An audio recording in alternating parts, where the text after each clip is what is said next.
Bismillahirrahmanirrahim. Bismillahilladzi la yadurru ma'asmihi syai'un fil ardi wa la fis samaa wa huwas sami'ul 'alim. Bismillah ma syaa'a Allah, la haula wa la quwwata illa billahil 'aliyyil 'azim. Assalamualaikum warahmatullahi wabarakatuh.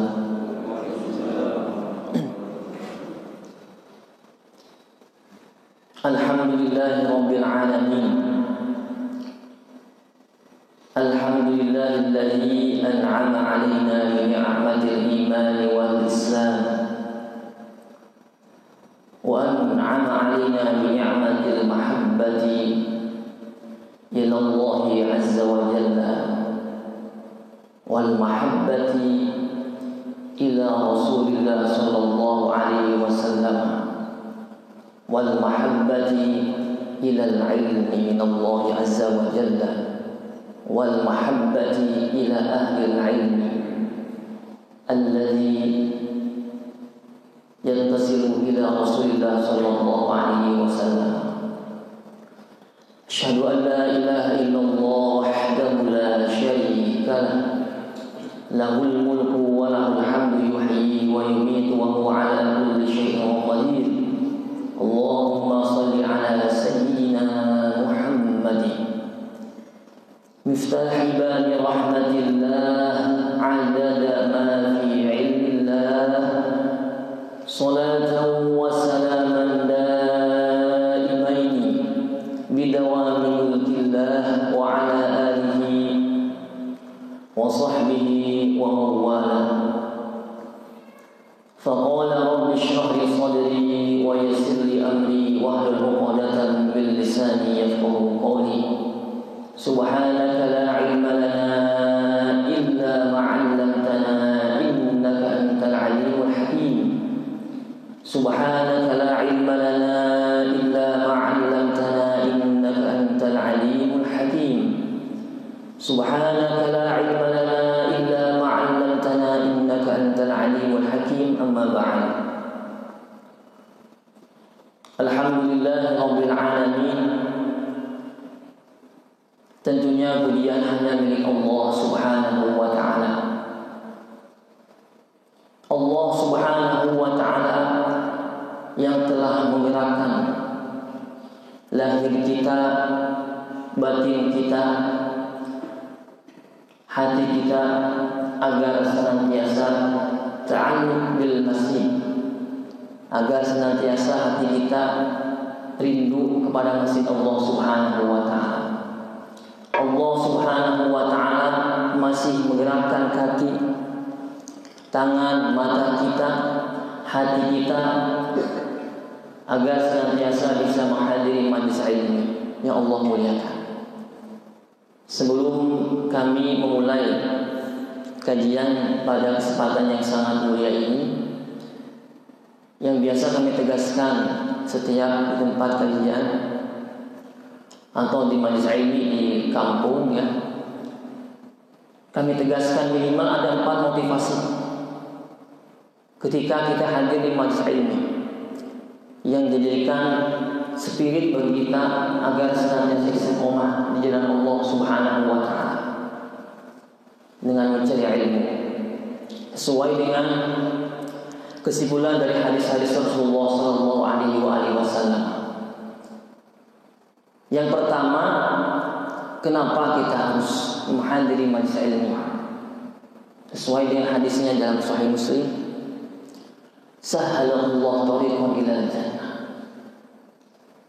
Sesungguhnya seorang yang mencari ilmu, sejatinya dia sedang mencari kunci agar Allah sangat memudahkan dia masuk surganya Allah Subhanahu wa ta'ala.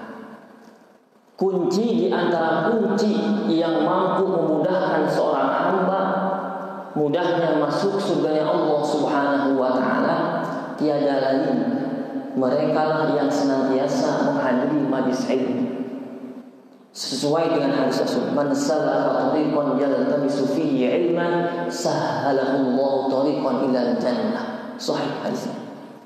Barang siapa yang menempuh perjalanan di mana niat dalam dirinya ingin mencari ilmu, baru niat, belum duduk, belum menyimak, belum mengamalkan, baru niat, Allah sudah jamin itu surga. Allah sudah menjamin dimudahkannya kita masuk surga Allah Subhanahu wa taala. Setidaknya itu alasan yang pertama yang menguatkan kita senantiasa istiqomah di majelis ilmu yang Allah muliakan. Dan mudah-mudahan harapan kita sesuai dengan hadis Rasulullah SAW. Mudah-mudahan kita bersama di surga Allah Subhanahu wa taala. Kalau tidak ada di antara kita, cari. Mungkin ada masih di emperannya, mungkin ada masih Allah siksa, nauzubillah. Cari. Yang kedua, jadi alasan kenapa kita harus mencari ilmu, istiqomah, duduk di majelis ilmi adalah harus yakin sesuai dengan hadis Rasulullah SAW. Allah mengirimkan ratusan malaikatnya, bahkan ribuan malaikatnya ke titik di mana di sana ada majelis ilmi. Di dalamnya mengkaji ayat-ayat Allah, menegakkan kalimatullah. Allah kirimkan ribuan malaikatnya agar senantiasa menggembaskan sayapnya, ajnihata, membentangkan sayapnya. Harus kita yakini di atas kita sekarang sudah banyak para malaikat-malaikat Allah yang Allah kirim. Untuk apa? Untuk menaungi hamba-hamba Allah yang sedang mencari ilmu. Tujuannya apa? Agar para malaikat memintakan istighfar kepada Allah Subhanahu wa taala. Untuk siapa? Untuk kita yang banyak dosa kepada Allah Subhanahu wa taala. Betapa banyak dalam hati ini, dalam diri ini, dalam sehari kita lebih banyak maksiat kepada Allah Subhanahu wa taala. Banyak yang tidak kita rasa maksiat dengan Allah Subhanahu wa taala. Allah kirimkan para malaikatnya untuk meminta ampun kepada Allah Subhanahu wa taala, agar para pencari ilmu senantiasa diampuni oleh Allah Subhanahu wa taala. Ketika Allah Subhanahu wa taala sudah membersihkan dosanya, maka tentunya poin ketiga yang harus kita yakini, Allah cucurkan begitu dahsyat, begitu banyak rahmatnya kepada pencari ilmu. Jadi pada saat ini Allah sedang mentransfer rahmat-rahmat kepada kita, tapi kita tidak merasakan. Tapi kita yakin setelah hadis-hadis Rasulullah SAW, Allah sedang mengucurkan ratusan rahmatnya kepada kita pada saat ini ketika kita mencari ilmu yang Allah Subhanahu wa taala. Ketika Allah Subhanahu wa taala sudah menurunkan meliputi hidup kita dengan rahmatnya, dengan kemuliaannya, tidak ada satupun hamba yang mampu menghinakan kepada kita. Tidak ada satupun nilai dunia yang bisa menggetarkan hati kita, yang menjadikan kita lalai di hadapan Allah Subhanahu wa taala. Yang keempat adalah apa? Adalah Allah Subhanahu wa taala akan menyebutkan nama-nama kita di hadapan makhluknya di akhirat kelak. Ini ahlul ilmi. Ini orang yang senantiasa hadir di majelis ilmu. Inilah orang yang senantiasa membaca ayat-ayat Allah Subhanahu wa taala. Fi ma'indah, di sekeliling dia. Umat-umat yang lain tentunya iri kepada kita. Kenapa? Karena Allah Subhanahu wa taala menyebutkan nama-nama kita. Seperti kita bangga ketika kita disebutkan oleh seseorang yang kita muliakan, sebutkan nama kita, ada kebanggaan dalam diri kita. Bagaimana jika yang memanggil nama kita adalah Allah, yang menciptakan kita semua, yang memberikan harapan di atas segala harapan Allah Subhanahu wa taala. Maka setidaknya 4 poin ini, meskipun masih banyak poinnya, 4 poin ini yang menjadikan alasan kenapa kita harus istiqomah menimba ilmu di jalan Allah Subhanahu wa taala, dimanapun tempatnya, dengan siapapun ustadznya. Ketika ustadznya mengarahkan kepada mardhatillah, menjaga nilai-nilai Allah Subhanahu wa taala agar senantiasa umat dekat dengan Allah Subhanahu wa taala. Hadirin, Dan selanjutnya insya Allah kami akan sedikit membahas mengenai yang menggerakkan hati agar dekat dengan Allah Subhanahu wa Ta'ala, menggetarkan hati, menggerakkan hati menuju Allah Subhanahu wa Ta'ala. Meskipun banyak, tapi kami ambil hanya 3 pokok yang benar-benar bisa menggerakkan hati kita agar senantiasa dekat dengan Allah Subhanahu wa Ta'ala. Saya ambil dari perkataannya Syekhul Islam Ibnu Taimiyah yang dikatakan oleh muridnya Ibnu Qayyim Al-Jauzi dalam kitabnya Tazkiyatul Ans atau Tazkiyatun Nafs. Beliau mengatakan ada 3 hal yang bisa menggerakkan hati seorang hamba agar senantiasa dekat dengan Allah Subhanahu wa Ta'ala. 3 hal yang utama di antara yang lainnya. Yang pertama, al-mahabbah, cinta. Yang kedua, al-khauf, rasa takut. Ketiga, al-raja, berharap atau harapan kepada Allah Subhanahu wa Ta'ala.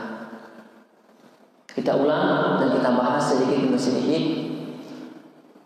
Yang pertama, yang dapat menggerakkan hati agar senantiasa dekat dengan Allah Subhanahu wa Ta'ala adalah al-mahabbah, cinta.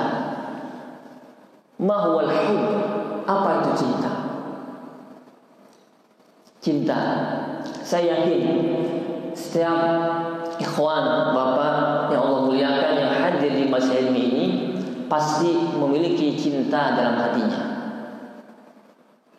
Tapi apakah cinta yang kita miliki sesuai arahan Allah Subhanahu wa Ta'ala? Apakah cinta yang kita miliki bisa menghadirkan cinta kita kepada Allah Subhanahu wa Ta'ala atau tidak? Di antara para ulama memaknai al-muhabbah, cinta, dijelaskan oleh Imam Al-Harawi. Al-mahabbah alladhi ta'allaq bil qalbi, yata'allaq bil qalbi atau tata'allaq bil qalbi. Cinta itu tentunya berhubungan dengan hati. Artinya tidak ada satupun yang bisa mendeteksi atau menjelaskan secara rinci apa itu cinta. Baina al-himmah wal anis, yang dimana cinta itu bisa menjadikan seorang hamba Allah Subhanahu wa Ta'ala memiliki prinsip atau ingin memiliki yang sangat kuat, kemudian sangat menyukai yang sangat kuat, sifat menyukai yang sangat kuat. Ini indikasi tanda cinta.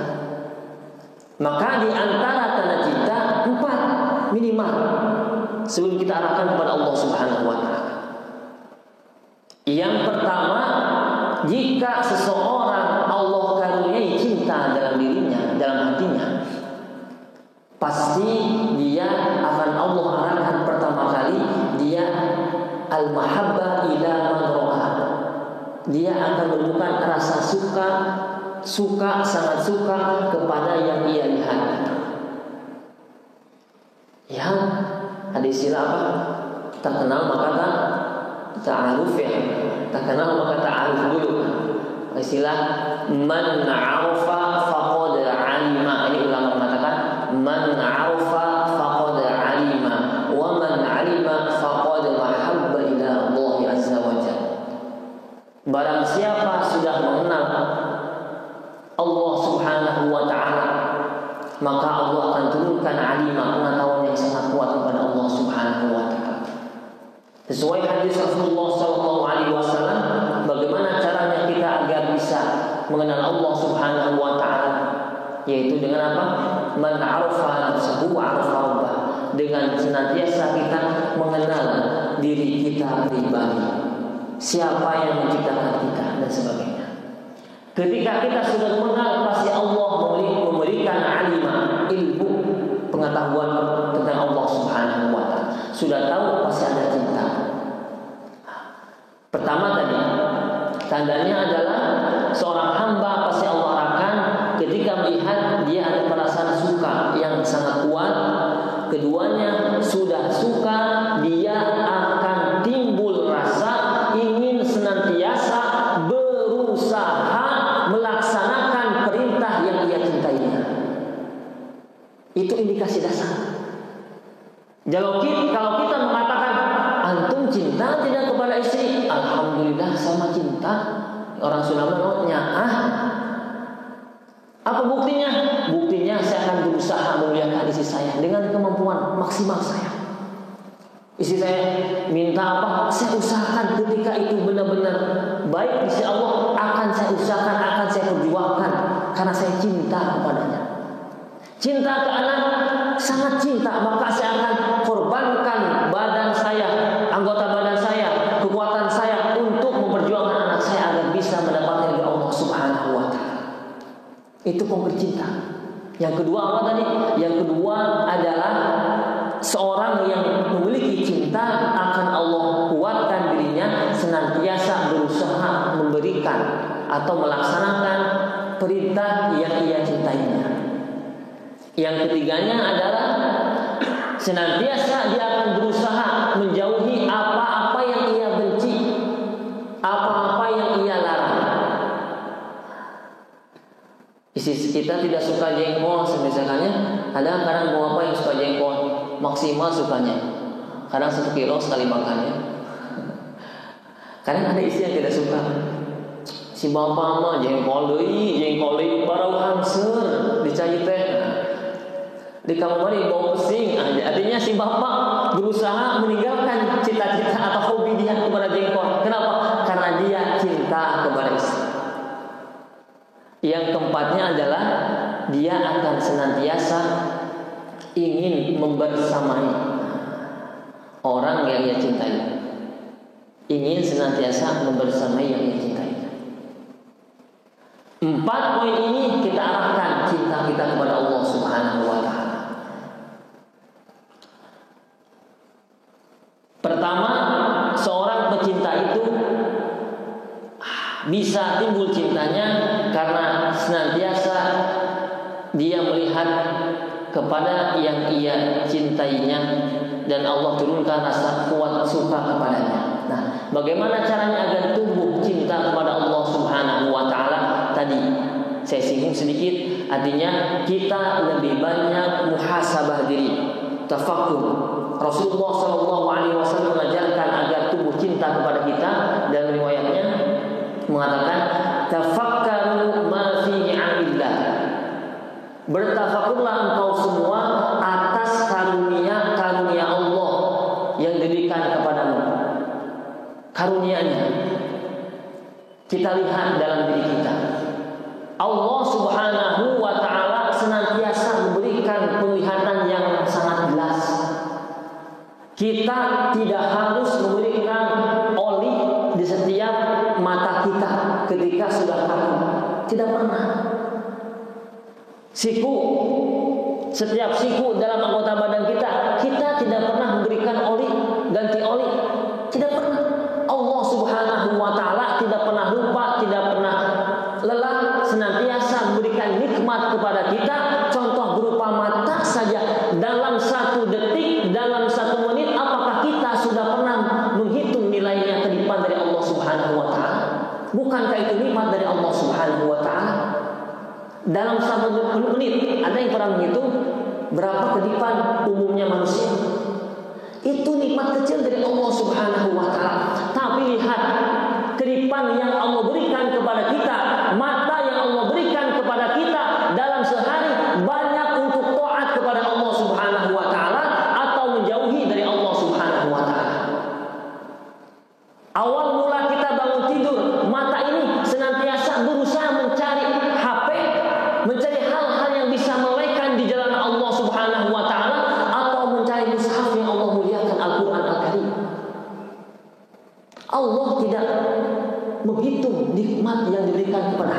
Tidak pernah begitu. Akan tetapi kita yang senantiasa menghitung, bahkan membatasi jalan kita kepada Allah Subhanahu wa Ta'ala. Bagaimana jika Allah mengizinkan kita, mentakdirkan kita, Allah tidak membawakan lagi di tidur kita. Maka yang pertama yang bisa menggetarkan hati, mengarahkan hati agar timbul cinta kepada Allah Subhanahu wa Ta'ala, agar kita senantiasa dekat dengan Allah Subhanahu wa Ta'ala, kata Rasul, tafakkaru fi ni'amillah. Banyak bertafakur atas nikmat karunia yang Allah berikan kepada kita. Kaki yang Allah berikan, langkah kaki ini dalam sehari lebih banyak ke yang diridhai Allah Subhanahu wa Ta'ala atau sebaliknya. Bagaimana jika Allah Subhanahu wa Ta'ala langsung mengkakukan kaki kita, tidak bisa melangkah sedikit pun, na'udzubillah. Maka marilah kita ungkapkan cinta kita senantiasa dengan banyak bertafakur kepada Allah Subhanahu wa Ta'ala. Akal pikiran kita, hati kita banyak memahami ayat Allah atau memahami perasaan orang. Kita banyak lebih berusaha memahami perasaan orang. Kata orang bagaimana, kata orang bagaimana, kata orang bagaimana. Si bapak itu punya mobil baru. Si bapak itu rumahnya baru lagi. Mikirin perasaan orang, mikirin sifat orang, mikirin potensi orang. Tidak pernah tafakkur, menikmati, memfikirkan bagaimana Allah Subhanahu wa Ta'ala agar senantiasa mencintai kita semua. Padahal yang menjamin adalah tentunya cinta kepada Allah Subhanahu wa Ta'ala. Cinta inilah, mohon maaf, ketika kita sudah bisa bertafakur diri pribadi, menemukan insya Allah bisa menghantarkan cinta kepada Allah Subhanahu. Ya Allah, Engkau senantiasa memberikan nikmat nafas kepada hamba, maka hamba bisa menghirup udara yang segar ini.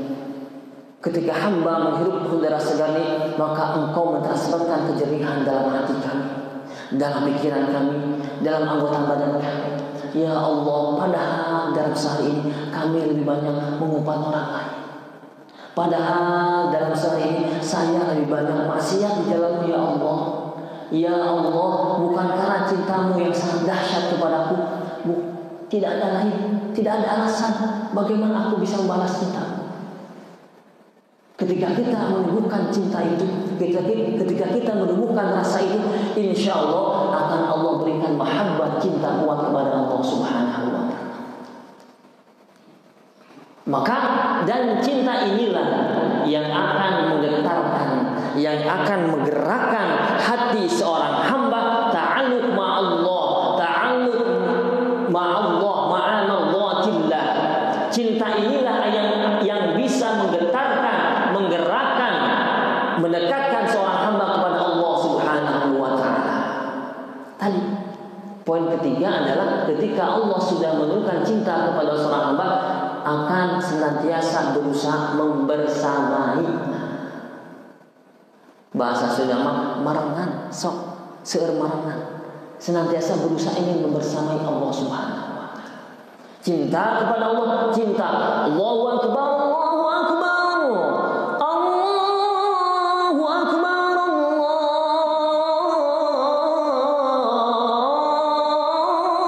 Akbar. Adzan dijadikan alarm apa? Tidur kembali. Adzan dijadikan nyanyian penghantar tidur. Berapa banyak orang yang sudah Allah panggil dengan adzannya, tapi justru tambah pulas dengan tidurnya. Oh enak adzannya, tidur lagi. Bukankah itu panggilan dari Allah Subhanahu wa Ta'ala? Mana? Katanya cinta kepada Allah Subhanahu wa Ta'ala. Seorang pecinta akan senantiasa ingin berusaha membersamai yang dia cintai. Azan langsung ambil wudhu, langsung berusaha ke masjid, langsung ibadah kepada Allah Subhanahu wa Ta'ala. Dalam riwayat dijelaskan Rasulullah Shallallahu Alaihi Wasallam sering sholat sunnah itu di rumah beliau. Tapi sholat duha, orang meriwayatkan sering beliau laksanakan di masjid. Sahabat heran, nanya sahabat, ya Rasulullah, kenapa engkau jika sholat sunat duha itu selalu berusaha di masjid, tapi ada kan tidak, tapi senantiasa berusaha di masjid? Rasul menjawabnya indah sekali. Jawabnya apa? Aku sudah sangat merindukan Allah Subhanahu wa Ta'ala. Ini kaidahnya. Seorang yang sudah Allah memiliki cinta dalam dirinya, keempat tadi, agar senantiasa merindui. Pasti rindu.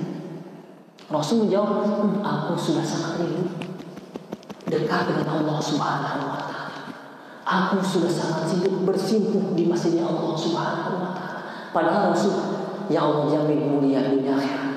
Padahal Rasul yang dijamin rahmat. Padahal Rasul yang diberikan kunci syafaatul ummah.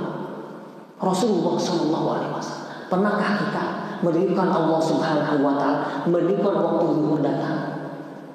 Pernahkah kita merindukan waktu sholat duha? Pernahkah kita merindukan sholat subuh? Pernahkah kita merindukan ingin senantiasa mendengarkan majelis ilmu? Di antara Allah Subhanahu wa Ta'ala sudah menunjukkan cinta yang benar, cinta sejati kepada Allah Subhanahu wa Ta'ala, dia akan berusaha membersani Allah Subhanahu wa Ta'ala. Tidak akan pernah berpaling. Kalau kita cinta Allah Subhanahu wa Ta'ala, pasti cinta kepada hal yang bisa mendekatkan cinta kepada Allah Subhanahu wa Ta'ala. Maka Rasulullah sallallahu alaihi wasallam mengajarkan kepada para sahabatnya tentang doa cinta. Allahumma inni as'aluka hubbak wa hubba man yuhibbuk wal 'amal yuballighuna ila hubbik atau yuballighuni ila hubbik. Ini wa inna ya Allah ya Rasulullah sallallahu alaihi wasallam ajarkan kepada para sahabat. Allahumma inni as'aluka hubbak, ya Allah karunialah aku tentang cintamu, tentang cinta kepadamu. Wa hubba man yuhibbuk, dan cinta orang yang senantiasa mencintaimu. Kita belum mampu kuatnya cinta kepada Allah Subhanahu wa Ta'ala, maka dekati, cintai para ulama yang menghantarkan kita cinta kepada Allah Subhanahu wa Ta'ala. Sudah kita tidak punya ilmu, sudah kita jauh kepada Allah, sudah kita jarang ibadah, juga membenci para ulama, membenci para ahli bait, mencari kekasih-kekasih Allah. Mohon maaf, tidak ada kapling surga lagi untuk kita. Apa alasannya? Maka Abi Darda ngambil petua Rasulullah sallallahu alaihi wasallam menyimpulkan, kun aliman au muta'alliman au mustami'an au muhibban wa la takun khamisan fatahlaka. Sahabat Abi Darda menyimpulkan pendapat Rasulullah sallallahu alaihi wasallam, kun aliman, jadilah engkau orang yang berilmu. Jadi ulama tidak bisa. Poin kedua, au muta'alliman, atau mencari ilmu, menjadi pencari ilmu sejati. Ngaji, menghadiri majelis ilmu, berusaha mencari ilmu. Masih tidak bisa, mohon maaf, saya sibuk. Dalam seminggu saya sibuk pada kerja.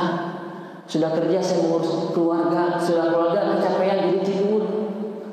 Maka dari itu kadang butuh dijamah dengan asar. Astagfirullah ya.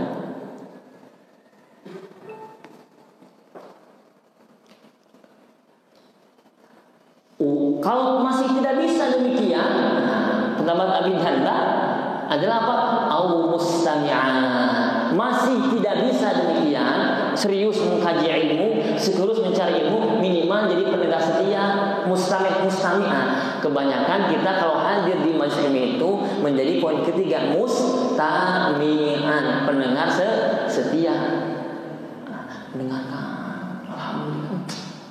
Kadang meskipun kadang lupa lagi, tidak apa-apa, yang penting ada mendengarkan, itu nilai plus yang utama di Allah Subhanahu. Meskipun kadang kita ngantuk. Memang itulah para bapak, para ahli Allah yang Allah muliakan. Memang kata Rasulullah SAW, ketika terus kita meniti jalan dari Allah Subhanahu wa Ta'ala, sesuai hadis Rasul, huffaz bil makari, Allah akan beri dengan kemalasan, kecapean, cepat pegang, cepat pusing, cepat ngantuk. Itu emang ujian untuk kita. Ya, jadi jangan sampai kepedean di antara kita. Kayaknya saya saja yang sering ngantuk pas ngaji, yang lain mah segar-segar. Tidak, semua sama diuji. Tapi itu harus mustami'an, kita berusaha mendengarkan ilmu. Masih belum bisa hadir. Yang keempat, au muhibban, atau jadilah engkau jadi pecinta yang sejati kepada ilmu ini. Keempat, Kalau kita tidak bisa jadi orang alim, tidak bisa istiqomah nyantri semisalnya mencari ilmu, tidak bisa mendengarkan di majelis ilmu, minimal nomor 4 paling minimal kita memiliki cinta kepada ilmu. Kita memiliki cinta, senang saya melihat si bapak teh istiqomah ngaji, meskipun saya belum bisa. Senang ini akan bisa memberatkan di hadapan Allah Subhanahu wa taala, mendapatkan ridho Allah Subhanahu wa taala. Cinta mendukung ketika ada fasilitas di mana diadakan kajian ilmi, dukung dengan 100%. Muhibbah, kata beliau, wala takun khamisan. Jangan sampai engkau termasuk orang kelompok kelima. Artinya tidak mencari ilmu, tidak jadi alim ya, berilmu, tidak mencari ilmu, tidak mendengarkan dengan seksama, bahkan tidak memiliki cinta kepada ilmu. Mohon maaf, wala takun khamisan. Jangan nomor 5. Kata beliau, jika kita masuk nomor 5, fatahlah, hancurlah kita. Hancur, dapat murka Allah Subhanahu wa taala. Kata Al-Imam Al-Ghazali menjelaskan dalam kitab Ihya Ulumuddin, menjelaskan di antara yang bisa mendekatkan diri hamba kepada Allah tidak lain hanya 2. Pertama, al-ilmu ilmu. Kita hadir majelis ilmu, hakikatnya kita sedang mendekatkan diri kepada Allah Subhanahu wa taala. Memupuk cinta, memupuk keimanan, menyuburkan keislaman kita kepada Allah Subhanahu wa taala. Ilmu lah yang mendekatkan seorang hamba, menjadikan seorang hamba senantiasa ada dalam ridha Allah Subhanahu wa taala. Yang kedua, zikrullah, senantiasa mengingat Allah Subhanahu wa taala. Allah, Allah, Allah. Setiap hembusan nafas yang dia nafaskan mengingat Allah Subhanahu wa taala. Zikir, zikir, zikir. Karena zikirlah yang bisa membersihkan hati kita.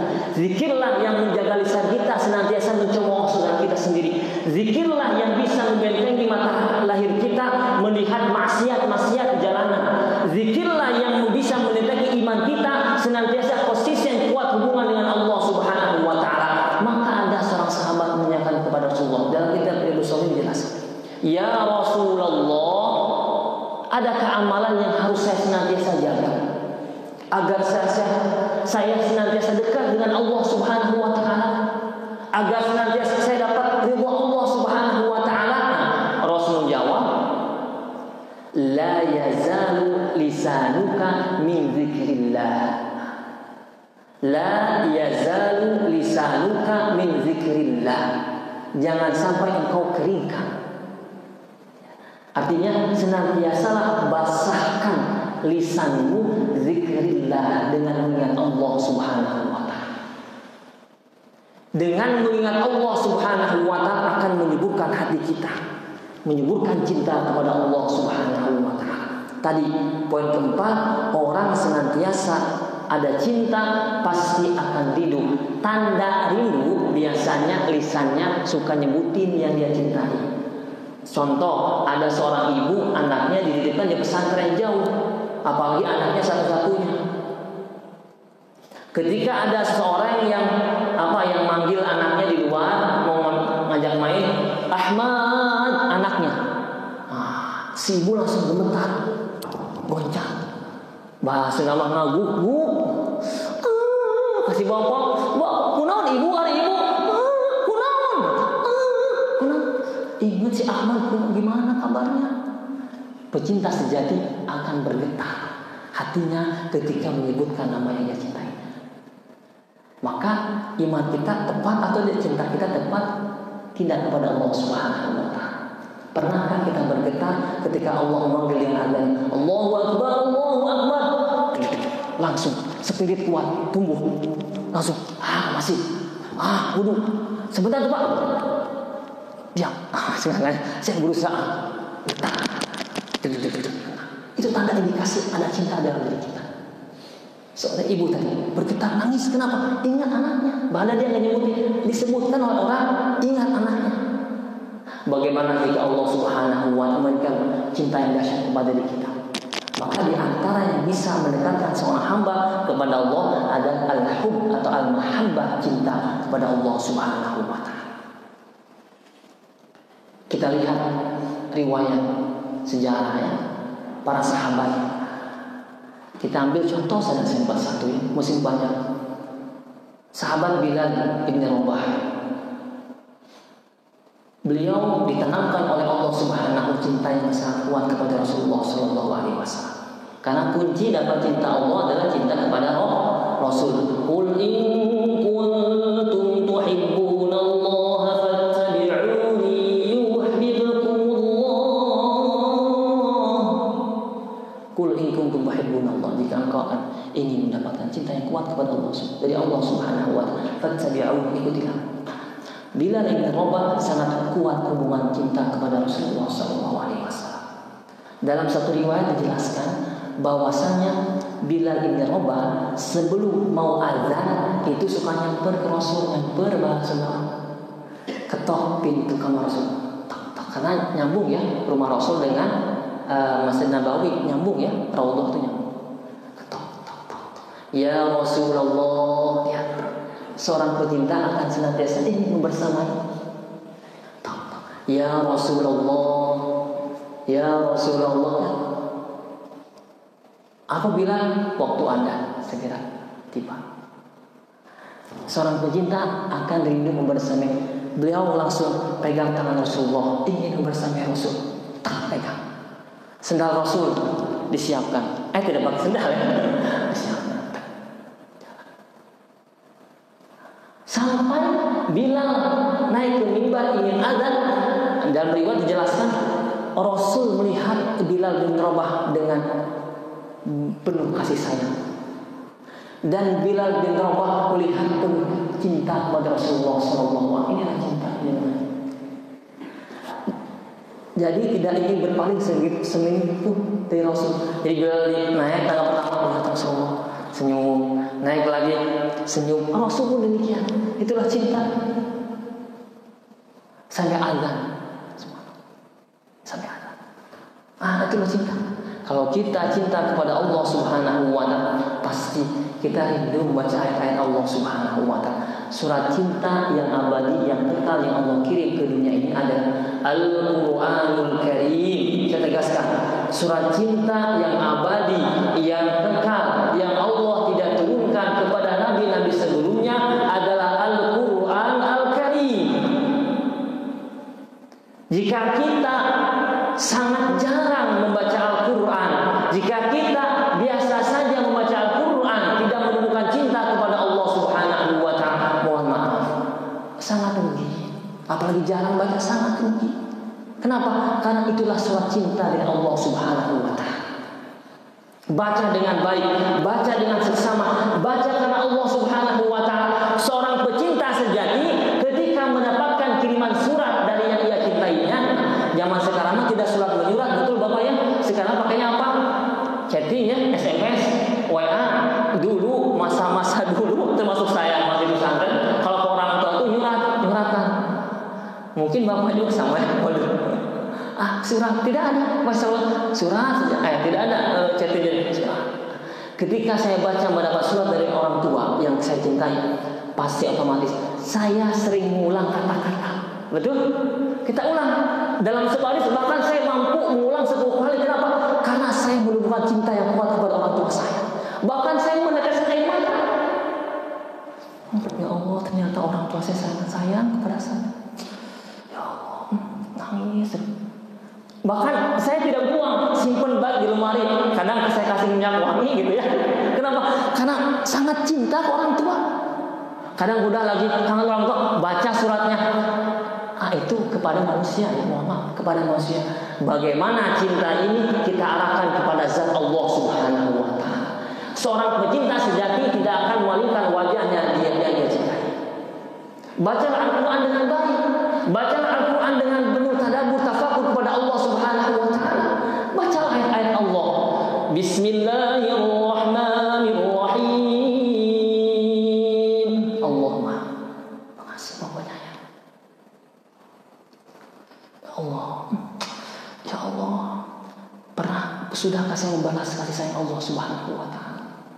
Pernahkah kita memulai satu perkara dengan nama Allah Subhanahu wa ta'ala? Padahal di dalam Quran di awal dengan apa? Bismillahirrahmanirrahim. Bismillah, Bismillah, Bismillah. Allah Subhanahu wa Ta'ala memulai dalam surat cintanya dengan Bismillahirrahmanirrahim. Pecinta pasti melaksanakan yang apa diperintahkannya. Pecinta pasti menjauhi yang ia larangnya. Pecinta pasti senantiasa menjaga kebersihan. Pecinta sejati pasti menjaga senantiasa rindu dan kuat kepadanya.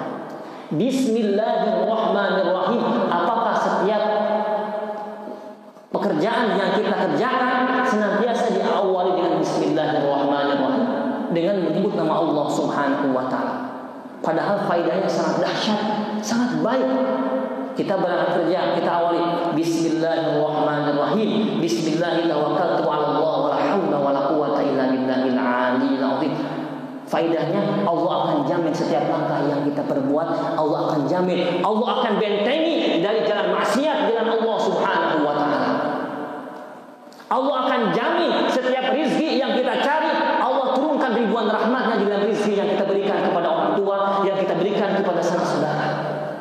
Maka lahirlah anak generasi kita, anak yang sangat soleh, taat kepada orang tua, taat kepada Rasul dan Allah Subhanahu wa Ta'ala, karena diawali kebaikan dengan Bismillahirrahmanirrahim. Allah, Allah, Allah.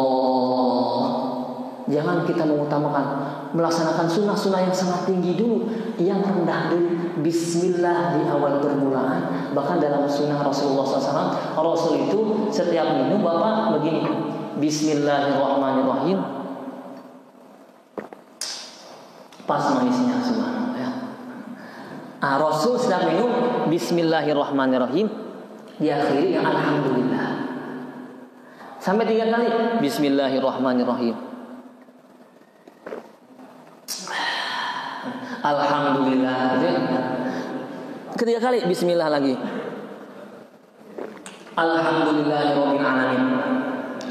Rasul demikian. Maka ulama ada yang menjelaskan, jika minum kita sesuai dengan tatanan sunnah Rasulullah SAW, diawali dengan Bismillahirrahmanirrahim, diakhiri dengan Alhamdulillahirabbil alamin, Allah jamin setiap aliran air yang ada dalam tubuh kita, darah yang mengandung air, akan menghantarkan anggota badan taat di hadapan Allah Subhanahu wa Ta'ala. Taat, mata yang taat di hadapan Allah Subhanahu wa Ta'ala, hati yang tunduk di hadapan Allah Subhanahu wa Ta'ala, tangan yang senantiasa Allah gerakkan memegang mushafnya Allah Subhanahu wa Ta'ala, kaki yang Allah gerakkan senantiasa mendekatkan diri kepada Allah Subhanahu wa Ta'ala. Allah yang menjamin, Rasulullah sallallahu alaihi wasallam jaminannya, karena Rasulullah sallallahu alaihi wasallam wa ma yantiqu 'anil hawa in huwa illa wahyu yuha. Tidak Rasul amalkan, tidak Rasul katakan kecuali sesuai wahyu dari Allah Subhanahu wa Ta'ala. Itu sunnah sedikit. Minum awali dengan Bismillah, akhiri dengan Alhamdulillah. Ini bukti cinta kepada Allah Subhanahu wa Ta'ala. Inilah cinta, namanya cinta. Inilah cinta. Dari hati kecil dia berusaha ingin sesuai yang dikehendaki Allah Subhanahu wa Ta'ala. Dari yang kecil dia selalu berusaha ingin menghindari dari hal-hal yang tidak disukai Allah Subhanahu wa Ta'ala. Subhan al-mahabbah, al-hub, cinta. Banyak di akhirat kelak orang masuk surga karena al-hub, cinta. Rasulullah sallallahu alaihi wasallam bersabda, al-mar'u ma'a man ahab. Cinta, modal cinta lebih ke surga. Tapi sana cinta seperti biasa ya, cinta awam, cinta di lisan tanpa dilaksanakan itu cinta apa? Cinta monyet bahasanya, cinta monyet tidak begitu. Ada sahabat yang meluk Rasul. Ya Rasul melewati pasar Madinah. Rasul melewati pasar Madinah, ada sahabat yang meluk, bahkan meneteskan air mata. Ya Rasulullah, kenapa wahai sahabat? Kira-kira posisi saya di mana kelak di akhirat? Sambil nangis.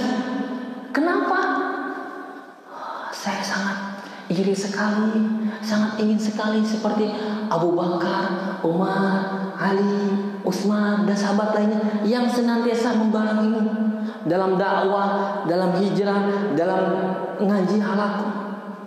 Tapi aku hanya berniaga saja, hanya bersambung hanya ketika waktu sholat saja. Kira-kira posisi saya di mana ya Rasulullah? Kira-kira begitu ya pembicaraannya, kurang lebih. Saya yakin kalau Umar, Abu Bakar itu sangat dekat denganmu, karena saya lihat di dunia Tapi aku ya Rasulullah, sambil meneteskan air mata, kira-kira posisiku di mana? Aku jangan dekat denganmu. Tapi bagaimana ketika engkau melihat para sahabat dan aku bersama, aku sangat senang. Aku sangat cinta. Ayah karesep, ayah kadeu di mana? Saya suka bergetar hati saya melihat itu. Bahkan iri mau gitu. Rasulullah tidak menjawab. Apa tadi? Al-mar'u ma'a man ahab. Engkau akan Allah kumpulkan dengan engkau cintai. Engkau akan dikumpulkan dengan yang engkau cintai. Engkau akan dikumpulkan dengan yang engkau cintai. Maka sahabat, alhamdulillah ya Allah. Jangan pernah mengeluh, ya Allah saya belum bisa menghafal Quran. Aduh rugi saya masa. Jangan merasa begitu. Antum sudah ada cinta melihat orang menghafal Quran, sudah cinta mendengarkan bacaan yang bagus, sudah cinta seorang dakwah dengan Quran. Subhanallah, insyaallah al-mar'u ma'a man ahab. Kita akan disandingkan dengan Allah, dengan Rasulullah SAW, karena kita cinta, benar cinta. Al-mahabbah, seakan senang genapnya ambil al-mahabbah itu. Biasanya al-mahabbah, cinta. Saya ulang, ada 3 perkara yang bisa menggerakkan hati seorang hamba senantiasa dekat dengan Allah. Al-mahabbah, al-hub, cinta. Saya akhiri dengan kisah al-syekhah ya, ulama dari perempuan di kalangan salaf. Ini ulama salaf, dekat masanya dengan Hasan al-Basri, salaf. Kita baiknya kisah dari sahabat Rasul yang salaf baiknya ya, urut dulu baru kepada yang lainnya. Kisah salaf Rabi'atul Adawiyah. Diceritakan bahwasanya ada satu orang yang ingin ngelamar beliau. Beliau itu termasuk janda muda ya. Janda muda ditinggal wafat sama suaminya. Tapi ketika ditinggal wafat oleh suaminya, dia tambah cinta kepada Allah Subhanahu wa ta'ala. Bahkan tidak mau berbagi cintanya kepada yang lain, hanya kepada Allah Subhanahu wa ta'ala. Jadi dikasih Allah Subhanahu wa ta'ala. Satu masa ada yang ngelamar. Dilamar dan diuji sama Allah. Engkau melamarku karena dasar apa? Tentunya karena dasar cinta. Oh begitu? Iya. Bagaimana jika saya jelaskan adik saya? Emang bagaimana? Saya memiliki adik, parasnya yang sangat lebih cantik daripada saya, kulitnya sangat lebih putih daripada saya, lebih elok, lebih baik, lebih cantik, lebih pintar daripada saya. Namanya laki-laki ya, syahwat kadang terpanggil ketika mendengar hal-hal yang melelaikan, getar. Masa sih? Mungkin di dalam hatinya lebih cantik. Bagaimana jika ada saya memiliki adik lebih cantik daripada saya, lebih bagus daripada saya? Oh begitu? Lihat dia ada di belakangmu. Seketika ini syahwat ya, langsung gini, mana ini ayah gitu ya? Kok nggak ada? Langsung beliau menjawab, cintamu dusta, wahai pelamar. Cintamu dusta, wahai pelamar. Cintamu dusta. Tidak mungkin seorang pecinta memalingkan wajahnya dari yang dia cintai. Tidak mungkin seorang pecinta memalingkan wajahnya dari yang ia cintai. Maka cintamu dusta. Maka jangan sampai Allah menuliskan dalam kitabnya, dalam catatannya, cinta kita kepada Allah dusta. Alhamdulillah. Cinta kita kepada Al-Quran dusta, cinta kita kepada ilmu dusta. Mari kita berusaha membersami Al-Quran, membersami ilmu, membersami taat dengan Allah Subhanahu wa ta'ala. Al-hub, cinta. 2 cepat saja ya. Yang keduanya adalah apa? Ketika cinta sudah tertanam kuat, itu pasti Bapak ya Ibu, ada timbul apa? Al-khawf, takut. Itu otomatis takut. Otomatis. Coba saja si ibu, biasanya anak itu hormat ke ibunya, ke bapaknya, cinta ke bapaknya, senyum-senyum ke mama. Satu masa anaknya tidak begitu, malah manyun. Apa Pak? Mau ngapain? Lewat saja, berangkat keluar aja. Biasa harus undangan, Bapak berangkat, ini enggak, berangkat saja. Itu saya yakin si bapak sih takut, ini kenapa berubah? Takut tidak?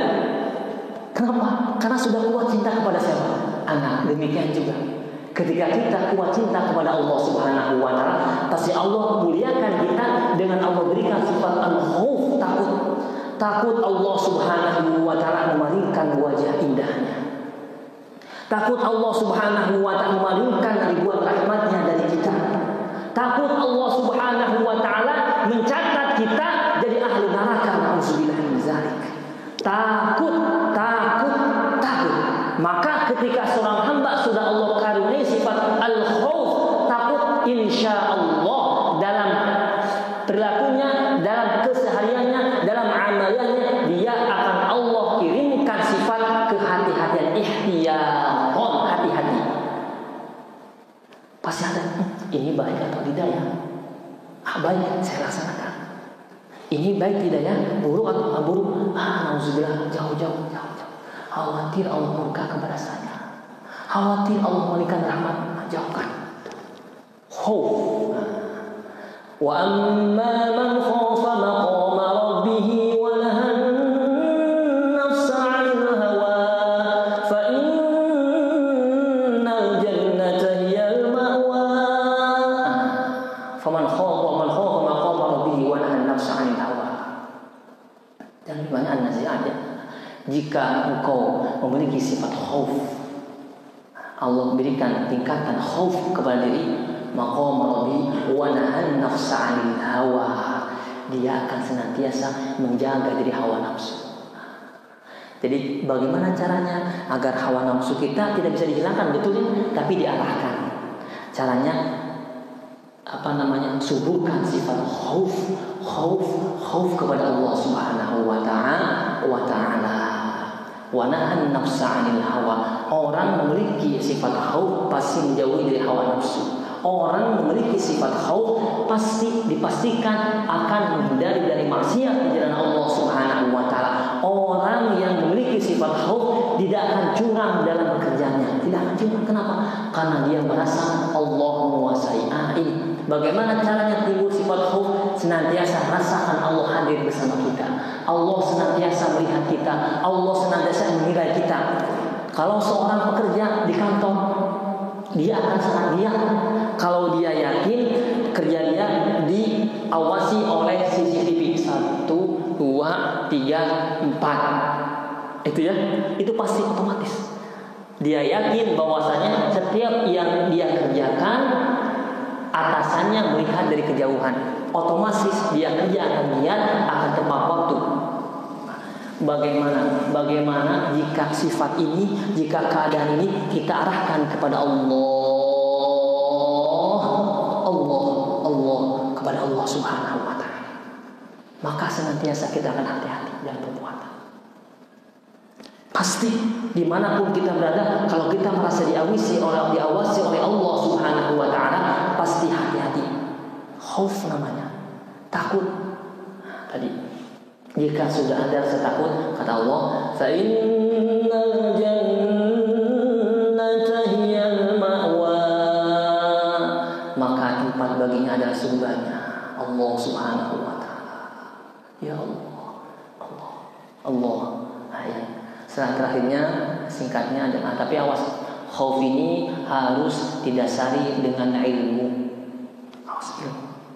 Maka innama yakhsyallah min ibadihi ulama. Dikatakan ulama ya, karena ada yakhsyanya takut karena dasar ilmu. Diawali dengan cinta kepada Allah Subhanahu wa Ta'ala. Cinta timbul karena kita mengenal Allah, dengan itu kajian dan sebagainya.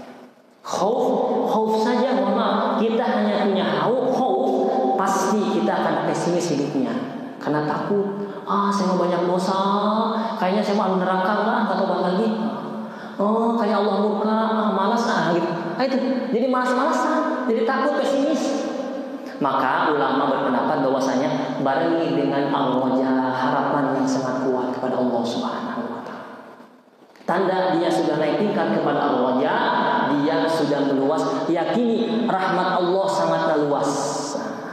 Rahmat Allah sangatlah luas.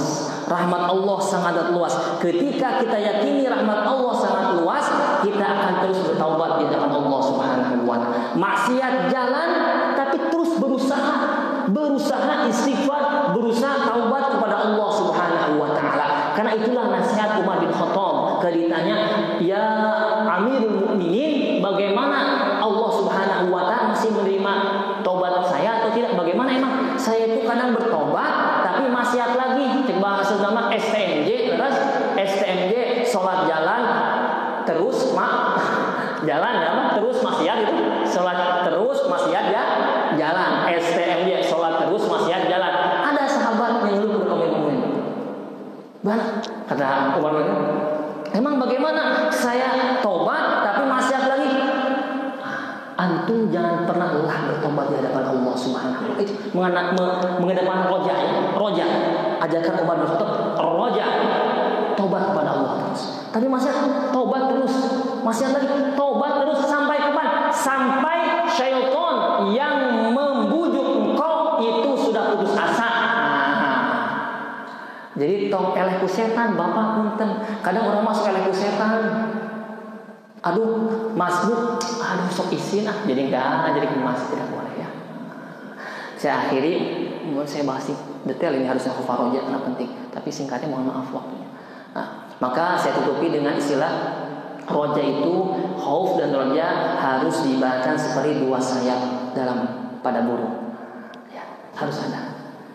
Ketika burung hanya satu sayap, maka tidak akan terbang tinggi.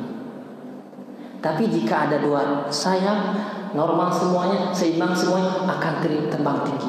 Demikian juga al-khauf wa raja bainal janahainnya.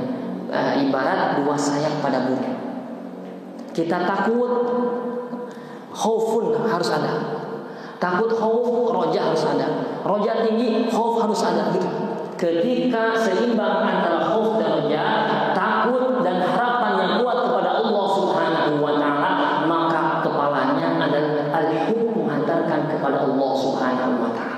Saya yakini jika tiga perkara ini kita amalkan dengan baik, kita hadirkan dalam diri kita, insya Allah hati kita akan Allah dekatkan dengan Allah Subhanahu wa taala. Anggota badan kita akan Allah gerakan taat di jalan Allah Subhanahu wa taala. Amin ya rabbal alamin. Mudah-mudahan kajian yang sangat singkat ini mudah-mudahan ada manfaatnya ya. Memberikan kecintaan yang kuat kepada Allah Subhanahu wa taala.